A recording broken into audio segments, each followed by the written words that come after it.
I'm all packed up and ready to go to Russia. Okay, first things first, the number one thing that we had to do is to plan and budget our trip to the T. Now, I'm not a travel blogger yet, but in order for me to budget everything, let me tell you what the breakdown that I did so you guys can get an idea and you guys can implement that when you guys travel overseas. So, let's get started on that. First, you must plan your trip months and months in advance, especially if it's a big event like the World Cup. If you're going just to travel and you can do last minute stuff, that's great. But for me, when I want to travel, I like to plan things ahead of time and I'd like to know where I'm going. So we booked our trip back in September of last year because hotels were getting booked and flights were getting more expensive. Second, budget very strategically.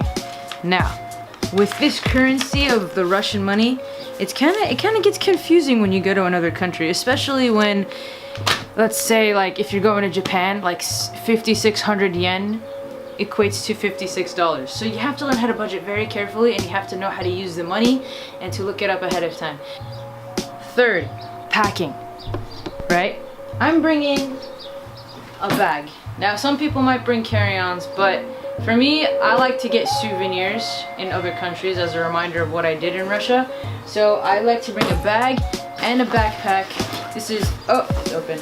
This is for like walking around, and it's kind of cool because this backpack that I got, it's a splash-proof backpack.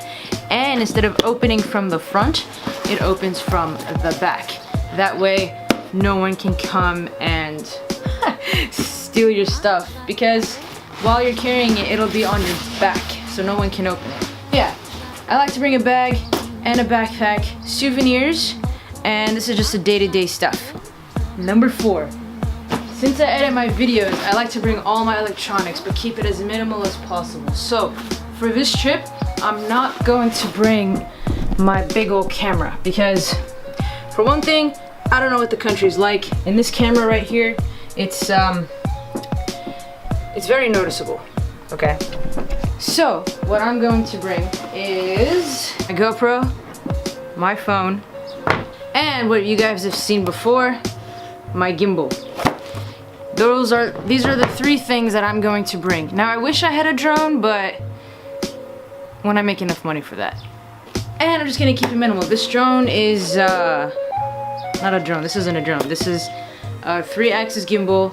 So it's a stabilizer. When you walk around, it won't shake, and you get to see things in amazing views and in amazing scenery when I'm walking. So this is gonna be a good one. This is the reason why I brought it. And I tested it with my GoPro at the gym, so it works pretty well. And last but not least, guys, have fun. If you're traveling, don't overthink things. Maybe a little bit, but don't overthink it too much where you get stressed out, because hey, you're gonna have fun. You're going to a different country, you're gonna experience a different culture, and this time you're gonna be the foreign guy. So with that, that's all for the tips. I'm gonna give more tips later on, and you're gonna see a whole bunch of travel vlogging, and I hope you guys are gonna like it. So stick with me on this trip, like, subscribe, and share, and hopefully I can make this into kind of like a travel vlog. So if you guys like the tips, if you guys have any questions of what I did or how I prepared myself for the trips, message me down below, and I'll see you guys in Russia.